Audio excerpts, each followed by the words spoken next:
Olá, seja bem-vindo ao nosso canal. A gente está aqui para mais um bate-papo importante para você que é veterinário assim como eu, na busca das nossas metas. Então essa é uma revisão das metas que eu prometi no final do ano passado, começo desse ano, que a gente ia se encontrar mensalmente para que um estimulasse o outro, para que a gente trouxesse a consciência na nossa mente a importância que é a gente ir buscar as metas e um poder estimular o outro, porque quando a gente anda sozinho a gente anda mais rápido, mas quando a gente anda em grupo a gente anda mais longe, a gente chega mais longe. E é importante para a nossa classe veterinária a gente difundir essas questões técnicas, essas ferramentas poderosas que o desenvolvimento pessoal através do coaching nos traz. Coaching é isso, são perguntas que a gente faz para o cliente conseguir buscar dentro de si mesmo as memórias emocionais daquilo que faz sentido para que ele então desenvolva tarefas para conseguir alcançar determinado objetivo. O ponto é que na nossa formação profissional, assim como em outras áreas, a gente não tem essas técnicas e acaba fazendo isso de uma forma empírica. Então é por isso que muitas pessoas, e isso acontecia comigo até um tempo atrás, recente, antes de eu conhecer toda essa ferramenta e começar a estudar desenvolvimento humano, inteligência emocional, acontecia comigo que de virar ano, entrar ano, virar ano, entrar ano e a gente ficar patinando sempre nas mesmas metas e não alcançar resultados melhores, a gente ia só meio que vivendo a lá Zeca Pagodinho, deixa a vida me levar e vai atendendo e volta para casa e vai atendendo e volta para casa sem estipular esses novos horizontes, novos patamares para a gente poder chegar e muito menos desenvolvendo técnicas que nos auxiliem, que nos ajudem a chegar lá. Então a gente não tem esse conhecimento, isso acaba trazendo muita coisa ruim para a gente. Frustração, sentimento de baixa valorização, ter que trabalhar mais para compensar um ganho financeiro pequeno, simplesmente porque a gente não para, a gente não conversa, não tem o hábito, não tem conhecimento técnico. Mas agora que isso está vindo tanto à tona, a gente precisa utilizar isso e é importante a gente poder divulgar. Então eu agradeço você que acessou o meu canal, que acessou esse vídeo. Se você gostar desse vídeo, clica no joinha, deixa seu comentário, divulga, passa para os seus grupos de WhatsApp, porque isso é muito importante. Hoje a gente vai fazer uma revisão, mas se você ainda não escreveu as suas metas, se você não está acompanhando esse processo com a gente, não faz mal. Eu vou revisar também o processo técnico de como estabelecer as metas, como conseguir chegar lá. Então, via de regra, tem uma meta muito poderosa no coaching, no desenvolvimento pessoal, que é a partir de um acrônimo da língua inglesa chamado SMART. Então ali tem todas as características técnicas que eu preciso para conseguir desenvolver, desenrolar, escrever um objetivo importante para eu alcançar um novo nível, para eu alcançar um patamar diferente, que pode ser uma questão pessoal ou profissional. Ganhar mais, conseguir ficar mais tempo com a família, conseguir, enfim, maior faturamento, ser mais valorizado. E aí eu vou dar o passo a passo para você, fazer uma recordação do que fazer e depois provocar você, se você já escreveu as suas metas de fim de ano, de 2019 para 2020, para você pegar essas metas escritas e poder enxergar quais você alcançou, quais você não alcançou, para poder entender aí nesse entremeio. Então eu vou fazer algumas perguntas e usar algumas ferramentas para te ajudar nesse processo. Então fica aqui comigo porque vale muito a pena. Pois bem, quando a gente fala de meta, então, esse acrônimo, primeiro é a letra S. S de específico. A sua meta precisa ser específica e o mais específico possível. Então não adianta você falar assim, eu quero mais qualidade de vida, eu quero ter mais tempo com a família, eu quero ganhar mais, eu quero entrar em forma. Isso não é específico. Por quê? Qualidade de vida é uma coisa muito subjetiva. Uma qualidade de vida para mim é diferente do que é para você, para o outro e para o outro. Então eu não estou contando para o meu cérebro o que eu preciso fazer para chegar lá, simplesmente porque pode ser um monte de coisa. Então quando eu falo eu quero entrar em forma para uns pode ser perder peso, entrar em forma para outros pode ser ganhar peso e ficar mais marombado, mais forte. Para outros pode ser ter mais, conseguir fazer exercícios diários sem tanto esforço, sem se cansar tanto. Então não é específico. E sempre que eu estou falando de especificidade de meta, me vem à cabeça duas histórias, uma delas histórica e a outra folclórica, mas que nos ajudam a elucidar. A primeira é a histórica. Era um cego de nascença chamado Bartimeu, que vivia numa cidadezinha chamada Jericó, a 30 quilômetros de Jerusalém. É uma cidade que ainda existe, na época dele era referência.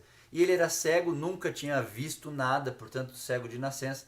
E ele ficou sabendo que uma pessoa muito importante e revolucionária estava por aquelas bandas, curando todo mundo, fazendo paralítico andar, surdo ouvir, mudo falar. O cara estava fazendo um monte de coisa e deixando todo mundo feliz ali, pregando amor. E aí ele simplesmente convocou os amigos dele e falou: ó, eu tô sabendo que esse cara vai passar na avenida tal, tal dia, tal hora, eu quero ir lá, vocês precisam me ajudar. Aí os amigos pegaram e falaram: você tá louco? Você é cego de nascença, vai estar borbulhando de gente lá, você vai ser pisoteado. Não, mas eu vou, preciso de vocês. Até que ele conseguiu convencer os amigos e ele foi até essa região. E quando ele viu, sentiu, né, melhor dizendo, essa pessoa passando, ele virou e falou: ei, filho de Davi, tem piedade de mim. Filho de Davi era Jesus de Nazaré, que ouviu, se aproximou dele e falou: o que, que você quer de mim? Daí eu brinco que se eu estou no lugar do cego Bartimeu, eu ia falar: como assim? Qual de nós dois aqui é cego? Você está curando todo mundo, tá vendo que eu sou cego? É claro que eu quero enxergar. Mas ele foi mais polido, mais gentil do que eu e respondeu: eu quero ver. Aí Jesus falou para ele: então seja feita conforme a tua fé. Que ensinamento Jesus quis nos passar nesse momento? Se você não souber onde você quer chegar, nem Deus está disposto a te ajudar. Por isso que muitas vezes a nossa oração não é atendida, por falta de especificidade. O que especificamente você quer? De forma clara, objetiva. Quer ganhar mais? Quanto mais? Quantos por cento a mais? Você quer ter qualidade de vida? O que é qualidade de vida para você? Ficar mais tempo com a sua família? Então, quanto mais tempo na sua família? Quanto você está ficando hoje? Quanto você quer ficar? Você quer ter mais saúde? O que é saúde para você? Índices glicêmicos, índices bioquímicos, maior qualidade respiratória? O que especificamente é saúde para você? Seja específico na sua meta, senão nem Deus pode te ajudar. Eu disse que eram duas histórias, a outra é folclórica. Alice, no País das Maravilhas, ela encontrou uma vez com um gato, não aconteceu nada. Na segunda vez que ela encontrou, ela estava passando por uma estrada, o gato estava em cima da árvore, ela vira para o gato e fala: ei, o senhor pode me ajudar? Daí o gato, sempre muito elegante, fala: claro, o que você espera de mim? Aí ela pergunta: para onde é que vai essa estrada? E o gato, numa sacada de coaching, vira para ela: para onde você está indo? Daí ela diz: não sei, eu estou perdida. E o gato responde: para quem está perdido, qualquer estrada serve. Então você precisa saber onde você quer chegar. O segundo ponto do acrônimo: S de específico, M de mensurável. Você precisa conseguir medir. Você quer emagrecer, mas você quer emagrecer quantos quilos? Você quer ganhar peso, mas quantos quilos? Você quer ganhar mais? Quantos por cento a mais? Precisa conseguir medir o que você quer. Terceiro ponto: A de alcançável. Você precisa estipular a meta que seja realista, que você consiga alcançar, porque senão vai gerar frustração. Eu quero dobrar o meu faturamento em 6 meses. Espera lá, mas isso é possível? Isso é realista? É alcançável? Do contrário, você vai ficar frustrado por não conseguir, daí você vai dizer que não funciona. Então, são degraus que você vai subindo, e esses degraus têm que ser factíveis. Outro ponto: essa meta tem que ser relevante para você, tem que fazer sentido para o seu dia a dia. É o caso de pessoas que muitas vezes vão fazer cursos universitários simplesmente porque os pais estavam esperando que, eu esperava que ele continuasse a carreira de direito, de medicina, de engenharia, mas não é aquilo que a pessoa quer. Então a sua meta precisa fazer sentido para você. Do contrário, você vai ou abandonar essa meta, ou quando você alcançar, ela não vai gerar aquela sensação de motivação e felicidade que precisaria gerar para te colocar desejoso para um próximo nível. E o outro ponto da meta é o T de tempo. Essa meta precisa ser estipulada. Em quanto tempo você quer aumentar esse faturamento de 20%, de 30%? Em quanto tempo você quer perder 5 quilos? Em 6 meses? Em um ano? Em quanto tempo você quer ficar na sua casa 2 vezes por semana para ficar mais tempo com a sua família? Em um ano? Em 2 anos? Por que tudo isso? Porque o conjunto dessas características ajuda você, primeiro, a medir se você está conseguindo alcançar. Então você pega, por exemplo, 50% do seu tempo que você estipulou. Vamos supor que você estipulou uma meta de um ano Em 6 meses, obviamente, você tem que ter conseguido alcançar 50% da sua meta. Senão, alguma coisa está errada. Senão, você vai ter que mudar alguns hábitos ali, mudar algumas ferramentas para poder acelerar o processo, porque senão, em um ano, você não vai terminar. Entendeu? Porque precisa ser estipulado no tempo, porque senão você não vai conseguir. Entendeu? Porque precisa ser mensurável para você saber se você está alcançando essa meta ou não. Entendeu? Porque ela precisa ser específico, porque senão você não vai conseguir nada disso. Por isso que ela precisa ser relevante, importante para você. Enfim, então essa é a técnica da ferramenta de alcance de meta mais usada no processo de coaching, porque ela faz muito sentido e começa a colocar a coisa num plano um pouquinho mais racional, para você entender, para você acompanhar o que você tem que fazer. Agora, é muito importante diferenciar o que é meta e o que são planos de ação, que são as tarefas diárias, semanais, quinzenais ou mensais para você alcançar aquela meta. Planos de ação é o que você estipula. Então você estipula que eu estou aqui, quero chegar aqui. Para sair daqui, chegar aqui, eu preciso subir esses degraus. Para subir esses degraus, eu preciso fazer essas ações.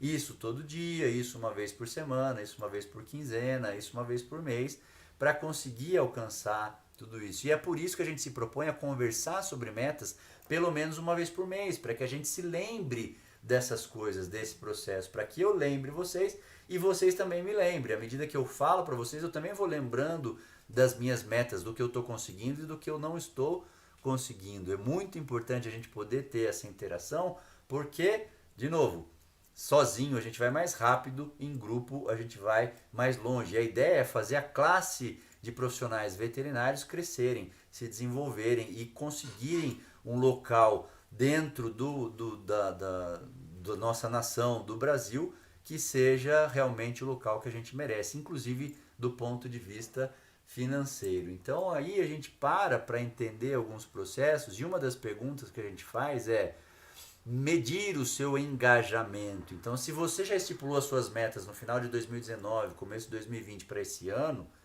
vamos lá. Você precisa medir o quão engajado você está na busca dessa meta. Por quê? Porque tudo é uma questão de autorresponsabilidade. É outra coisa que a gente também não tem ensinamento. Algumas pessoas, por sorte ou por vocação, acabam desenvolvendo isso melhor. Mas é bom sempre a gente se lembrar, o lugar que você está hoje é fruto das escolhas que você fez no passado. Vou repetir isso, porque essa talvez seja a frase mais importante quando a gente fala de autorresponsabilidade. O lugar que você está hoje profissionalmente é fruto das escolhas passadas que você fez. Sem mimimi. Assuma a responsabilidade. Ah, mas a profissão é muito difícil. Certo, mas tem veterinário ganhando dinheiro, então não é a profissão. Talvez seja a sua escolha de ficar na cidade que você ficou, a sua escolha de não fazer uma pós-graduação, a sua escolha de fazer determinada pós-graduação onde não tinha muita demanda para aquilo. De novo, são escolhas. E aí a gente precisa lutar com isso internamente, porque a autorresponsabilidade não é um processo fácil. A gente tem sim que se cobrar e escutar o que outras pessoas falam. Não é a crise, não é o governo, não é os seus pais, não é seus colegas, não é a profissão que você escolheu. São as suas escolhas. O que você escolheu no passado determina o lugar que você está hoje. Isso é uma coisa óbvia. E aí você vai partir para o mais óbvio ainda.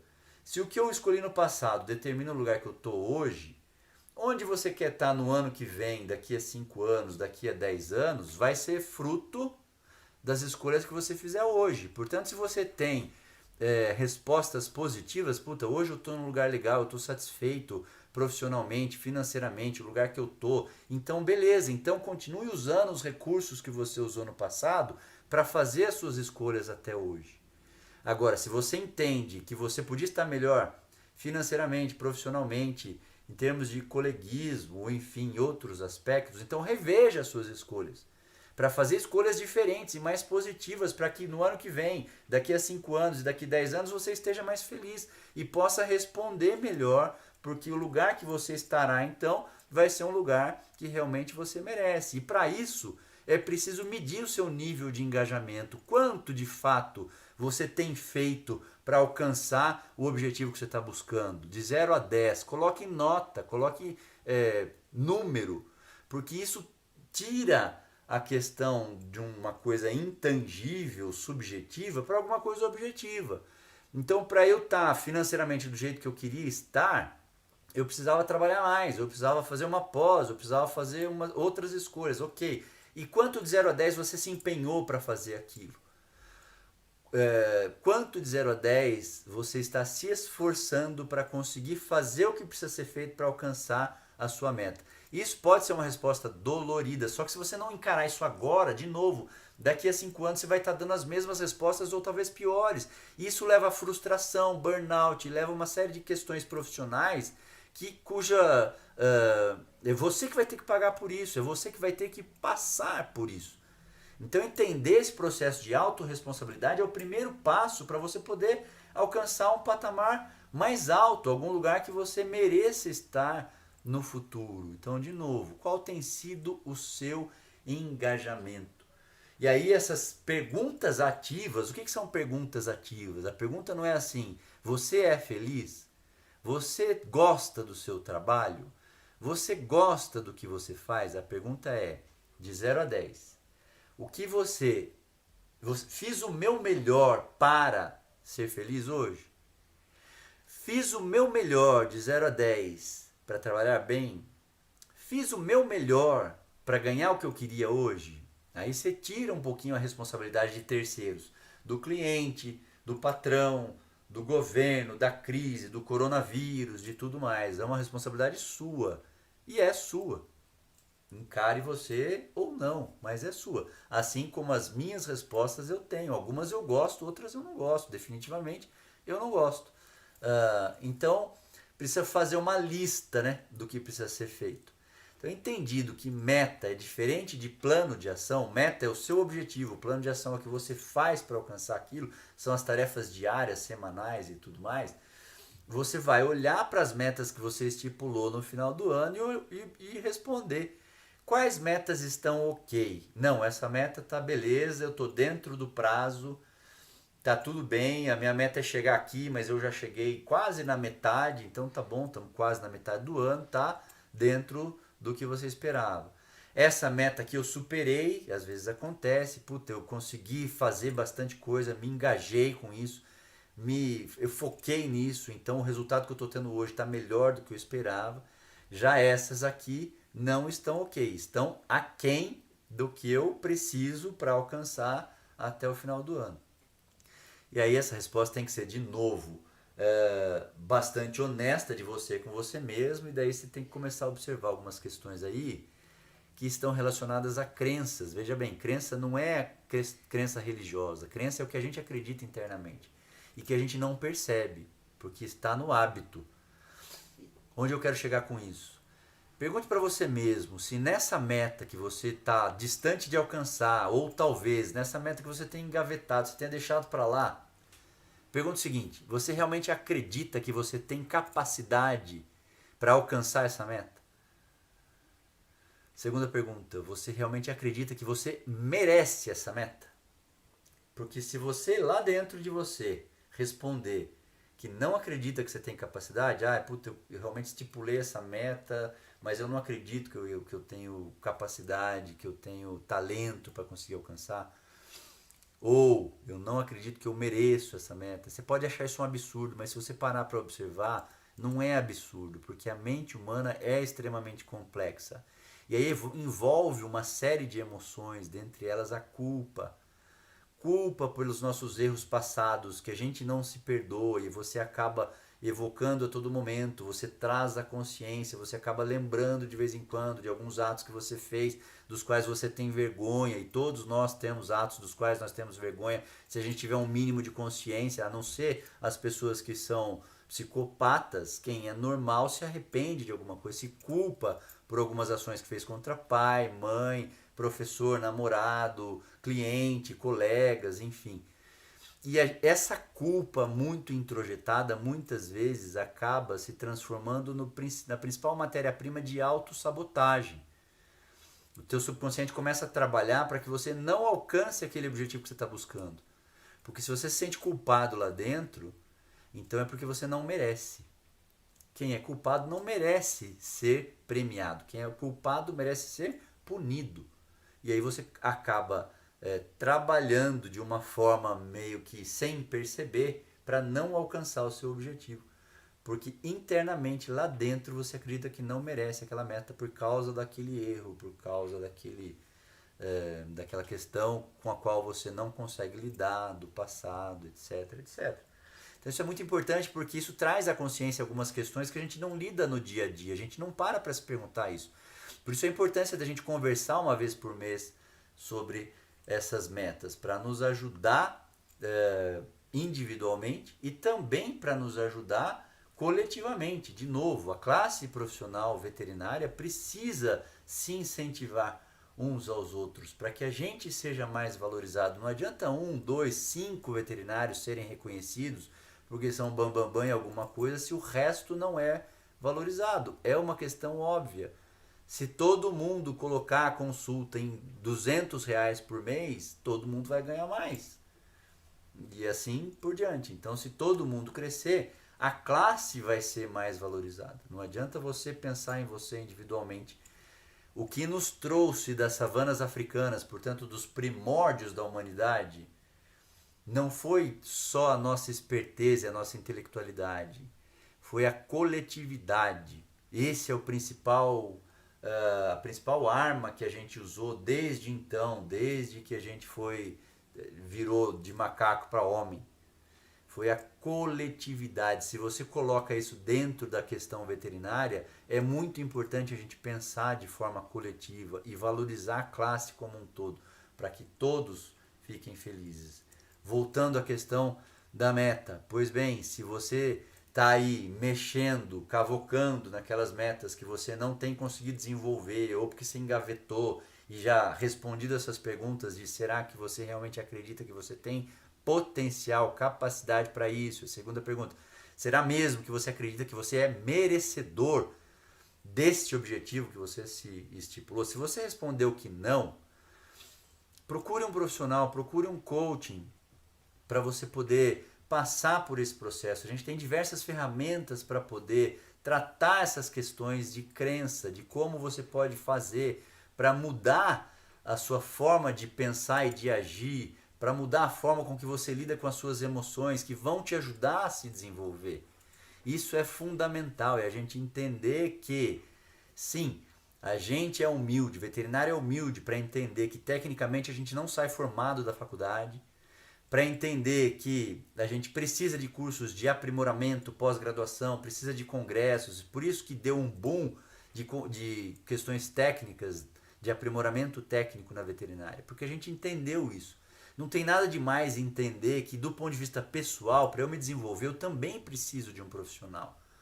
Então isso é muito importante, responder essas perguntas de forma íntegra consigo mesmo, de forma honesta, para você poder desenvolver todo o seu potencial e atingir esse patamar que você está buscando, atingir alta performance, ganhar mais, se tornar melhor. Pois bem, outra questão que a gente precisa entender é, se você deixou alguma meta de lado, engavetou alguma meta, precisa rever isso. Não, mas eu ainda quero essa meta, ela ainda é importante para mim. Como é que eu faço para retomar? Precisa entender que você vai ter que mudar alguns hábitos. Se está muito difícil para você trabalhar em alguma meta, é porque você não está conseguindo mudar alguns hábitos para conseguir chegar lá. Porque uma coisa sensata e óbvia é que se eu estou estipulando uma meta, quer dizer que eu estou estipulando um resultado diferente do que eu venho obtendo, um resultado melhor do que eu venho obtendo. Para alcançar alguma coisa diferente, eu tenho que mudar o jeito de fazer. Para mudar o jeito de fazer, eu tenho que enraizar em mim algumas atitudes diferentes. E aí a gente precisa entender a logística de como o nosso cérebro forma os hábitos. Porque hábitos são ações que a gente toma sem pensar. E por que a gente toma essas ações sem pensar? Porque elas passaram a ficar numa região cerebral subcortical, já não está mais no córtex. O córtex é que me dá a razão, a cognição, a intelectualidade, que me faz pensar sobre determinado assunto. Então, eu tornei o hábito uma questão tão... uma decisão que eu tomo tantas vezes no meu dia que eu nem penso mais para fazer. Então é o exemplo da cirurgia, é você pensar que quando você vai fazer a primeira cirurgia, você tem que pensar como é que você faz, como é que você faz a tricotomia, em que plano que você coloca o animal, como é que você faz a antisepsia, que plano de campo você usa, quais pinças você usa. E a partir daí você vai fazendo, pensando, corte e tudo mais. Isso virou tão enraizado que, de alguma forma, depois de algumas cirurgias, você já consegue conversar com o anestesista, com o auxiliar, cantar, escutar música e conversar de outros casos, porque você já está fazendo sem pensar. Quer dizer, você já não está mais evocando sinapses aqui na região cortical, você está evocando sinapses na região dos gânglios basais, que é uma região subcortical. Por quê? Porque o cérebro quer economizar energia, ele já sabe como é que faz aquilo, então você não precisa pensar mais para aquilo. Então, para mudar de hábito, você precisa entender essa dinâmica, essa logística e como é que funciona isso. Eu tenho uma deixa, a partir dessa deixa eu vou estabelecer uma rotina e a partir dessa rotina eu consigo uma recompensa. Hábitos são ações que a gente toma todos os dias rotineiramente sem nem pensar. E por que a gente não precisa mais pensar? Usar o cognitivo para estabelecer essas ações. Porque a gente fez tantas vezes e tantas vezes e tantas vezes que o cérebro já percebeu que é mais ou menos sempre da mesma forma, ele pega e manda isso para uma região subcortical, mais especificamente os gânglios basais, que estão abaixo do córtex. E aí você começa a fazer sempre da mesma forma. Para quê? Para o cérebro economizar energia. E aí tem alguns hábitos bons e alguns hábitos ruins que a gente vai implementando na nossa rotina. Vou dar um exemplo nosso do dia a dia. Por exemplo, cirurgia. Inicialmente, quando você tem uma cirurgia marcada, você não dorme à noite, você fica pensando em cada etapa, como é que você vai arrumar o material cirúrgico, como é que você vai fazer a tricotomia, a antisepsia, qual campo cirúrgico você vai usar, como é que você vai colocar as pinças, a incisão, quanto mais ou menos ela vai medir, de onde até onde, você vai debridando, daí você vai buscando as vísceras, onde que você vai acessar, do lado esquerdo, do lado direito, e aí dissecando, tirando gordura para fazer o que você tem que fazer, qual fio você vai usar, quanto você vai apertar para dar um nó cirúrgico, enfim. E aí você tem que ficar focado, ou seja, usando região cerebral relacionada à cognição, à intelectualidade. Gasta energia para isso, por isso que você acaba um procedimento desse, você está praticamente exaurido fisicamente, de tanto que você gastou de energia. Aí você faz a segunda, terceira, quinta, décima, vigésima, teu cérebro entende que é sempre da mesma forma. Então você começa a fazer diversas partes da cirurgia sem nem pensar.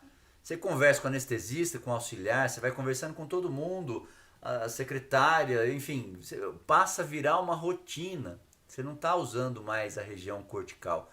Você está evocando os sinapses, os gânglios basais, regiões subcorticais. E isso também vale para os hábitos que a gente tem no nosso dia a dia, coisas que a gente faz que podem aumentar a nossa performance, nos ajudar a alcançar alguns objetivos, ou coisas que reduzem a nossa performance, que portanto nos afastam daqueles objetivos que a gente está buscando. E se você tem alguma meta que você estipulou e que você não está conseguindo alcançar, pode parar para pensar. Primeiro responde essas perguntas. Você realmente acredita que você tem capacidade para isso? Você realmente acredita que você é merecedor de alcançar isso?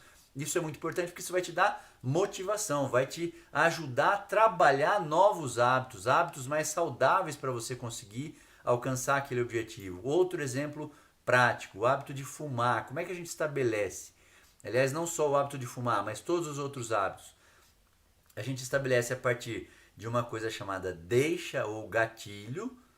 A gente cria uma rotina para chegar numa recompensa. Então, o hábito de fumar, eu me sinto ansioso, acendo um cigarro, porque aquilo vai me gerar uma recompensa, que é o prazer imediato pela nicotina. Fazendo isso várias vezes, eu passo a desejar aquela recompensa. Eu fico ansioso, desejoso por aquela recompensa. E aí virou um hábito, porque esse desejo é tão grande que o teu cérebro vai te pôr para acender um cigarro sempre que você ficar ansioso. E depois quando você ficar preocupado, e depois quando você ficar feliz também, em busca dessa recompensa. Só que fumar, obviamente, é um hábito que não é saudável, é um hábito horrível. Da mesma forma a comida, eu fico ansioso, abro a geladeira e como, quer dizer, criei uma rotina para buscar uma recompensa, aquele prazer, a saciedade, aquele prazer que a comida me traz. Com o tempo eu passo a desejar tanto aquela recompensa que isso vai para os gânglios basais e eu já nem penso mais, eu não associo mais, eu estou ansioso, eu comi porque eu estou ansioso. Mas é isso que acontece. Isso cria todos os nossos hábitos, todos. Alguns deles são saudáveis e outros não. E o cérebro sempre vai buscar fazer isso. Por quê? Para economizar energia. Eu não preciso mais ficar pensando no que fazer. Eu simplesmente faço. E aí você tem que parar e perceber na sua rotina quais hábitos você tem que fazem de você uma pessoa mais produtiva, que te ajudam a alcançar seus objetivos.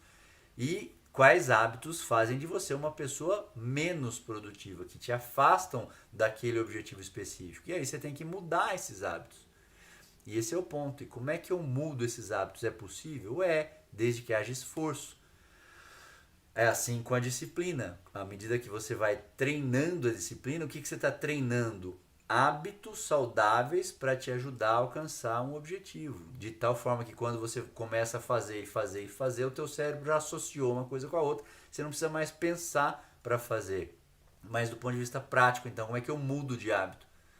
Eu mantenho a deixa e mantenho a recompensa. Eu só mudo a rotina. Isso vai ajudar você. À medida que você fizer isso várias vezes, então você vai passar a criar um desejo por aquela recompensa.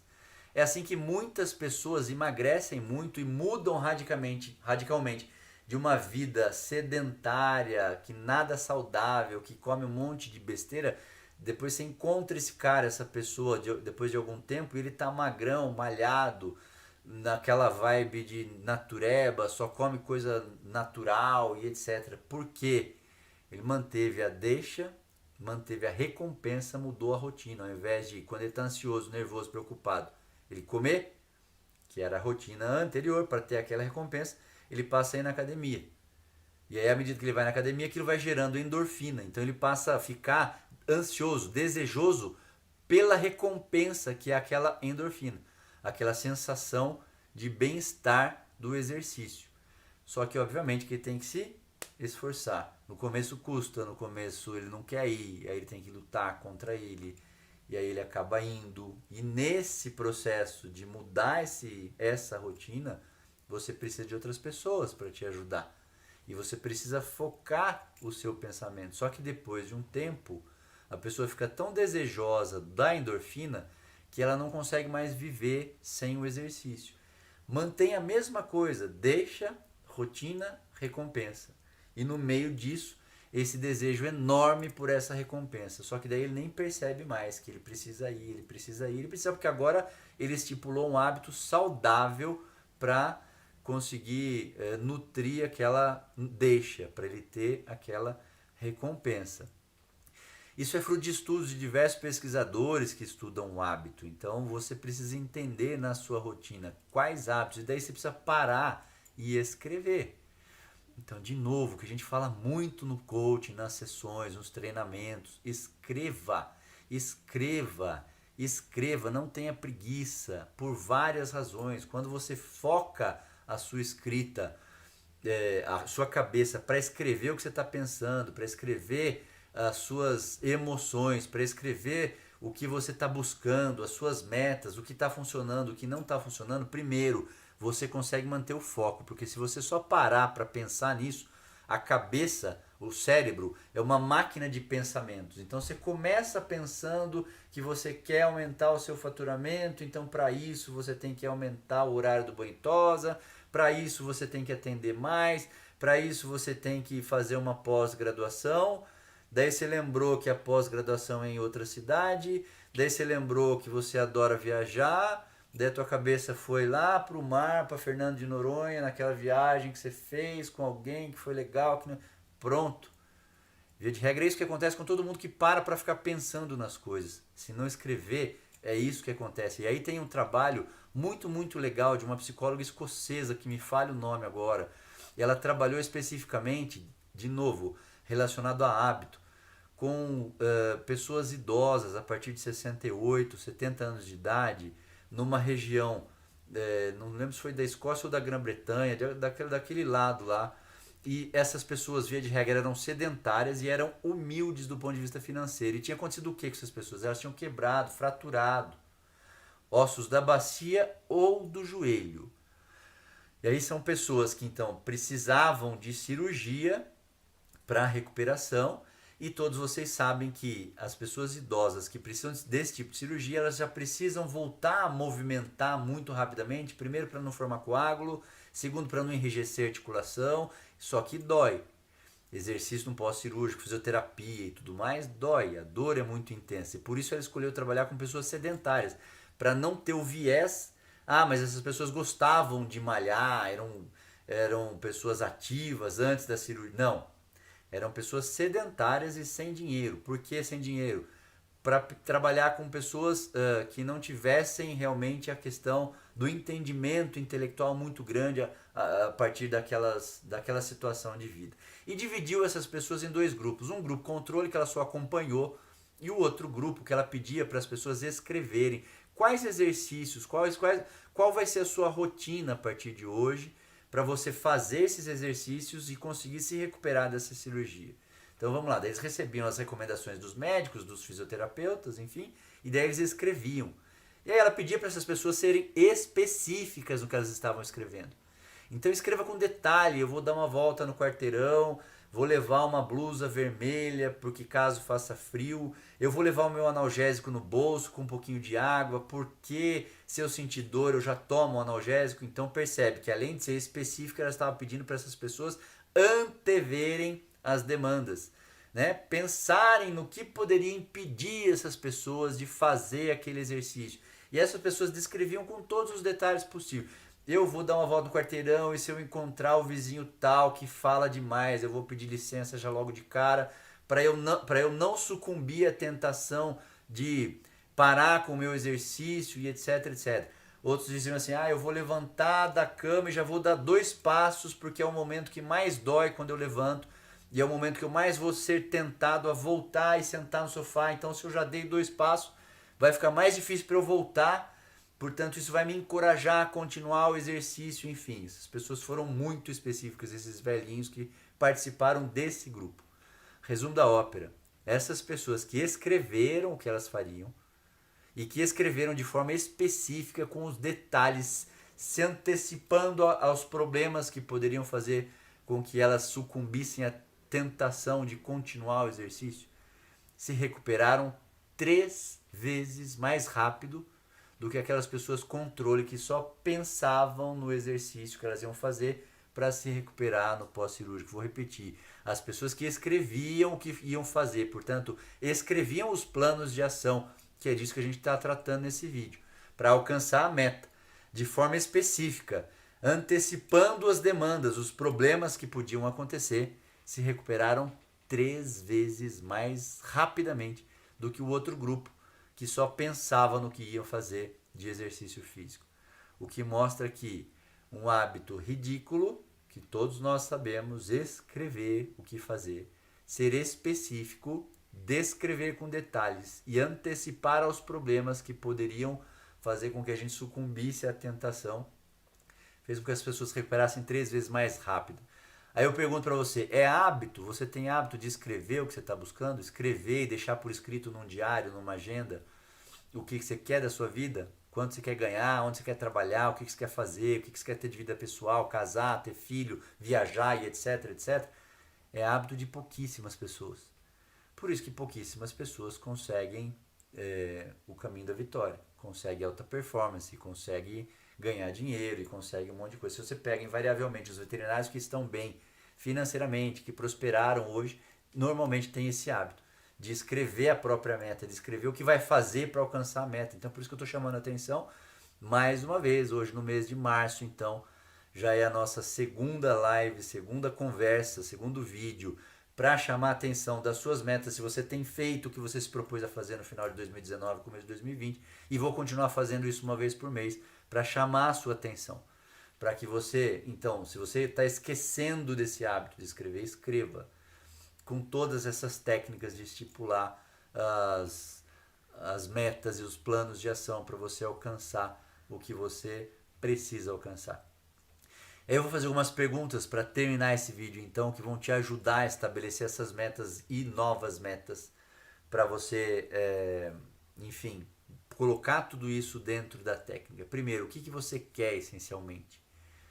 Tem que ser específico no que você quer e tem que ser em termos positivos. A meta não pode nunca estar no negativo. Ah, minha meta é não fazer mais isso. Não, coloca no positivo, porque o teu cérebro vai entender e processar isso melhor. Quando, onde e com quem? Quem pode te ajudar a conseguir essa meta? Talvez você esteja falhando no sucesso de alcançar a meta, simplesmente porque você não colocou pessoas para te ajudar. E é isso que eu estou tentando fazer contigo aqui.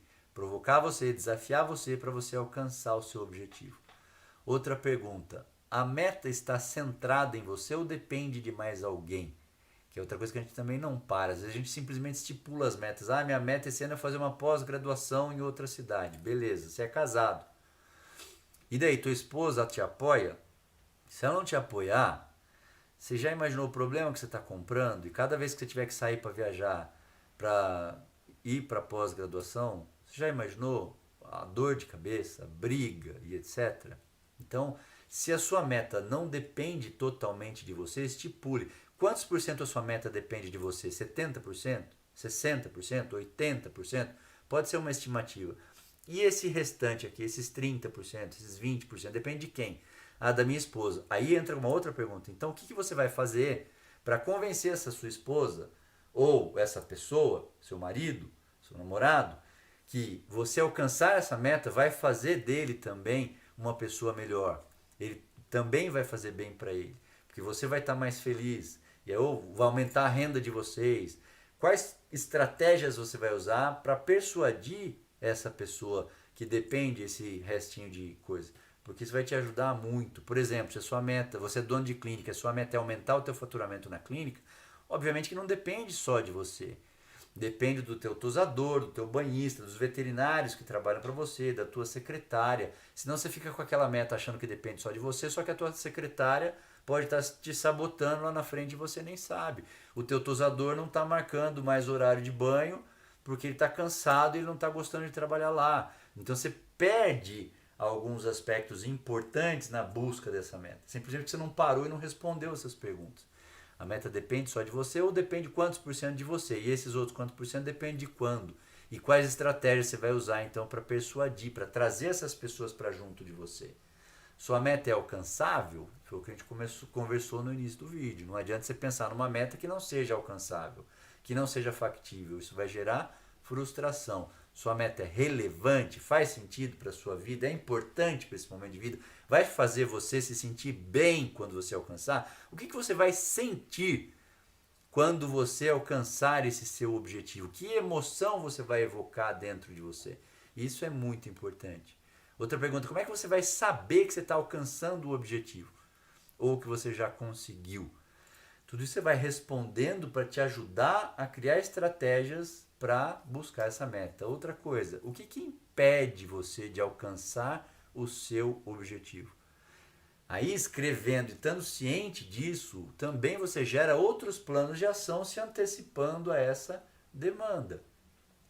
É o que os velhinhos desse estudo que eu falei para você faziam. Eu já vou levar meu analgésico com um pouquinho d'água, porque se eu sentir dor eu já tomo meu analgésico. Eu já vou levar uma blusa, porque se fizer frio eu não tenho a desculpa de querer voltar. Eu já vou dar 2 passos do sofá, porque se eu der um só, como é o momento que eu mais sinto dor, eu posso querer sentar de novo e ficar acomodado ali. Como eu já dei 2 passos, já fica difícil de eu voltar. Então isso é se antecipar a demanda, coisa simples que você vai fazer já pensando estrategicamente naquilo que pode bloquear você. O que você já tentou no passado para conseguir o seu objetivo? O que deu certo? Isso você pode repetir. O que não deu certo? Isso você pode mudar. Então, parar para pensar tudo isso ajuda muito. Como é que esse objetivo vai afetar a sua vida? Quem você vai ser depois que você alcançar esse objetivo? O que você vai sentir? O que especificamente você vai fazer para realizar essa meta? Daí você cria os seus planos de ação. Enfim, então conversamos sobre esse assunto muito importante, era isso que eu tinha para expor para você. Espero que você tenha gostado. Se você gostou, clica no sininho. Se você ainda não se inscreveu no canal, se inscreve. Mantém lá ativado para você receber, porque toda semana a gente gera conteúdo de valor para a gente melhorar a nossa classe, melhorar como classe, não só individualmente. E deixa aqui seu comentário também, divulga, dá uma força, porque isso é muito importante para a nossa classe. Beleza? Obrigado pela sua atenção. Semana que vem estamos aí de novo com um novo vídeo. Deus abençoe você, boa semana, bom mês, até semana que vem. Um beijo.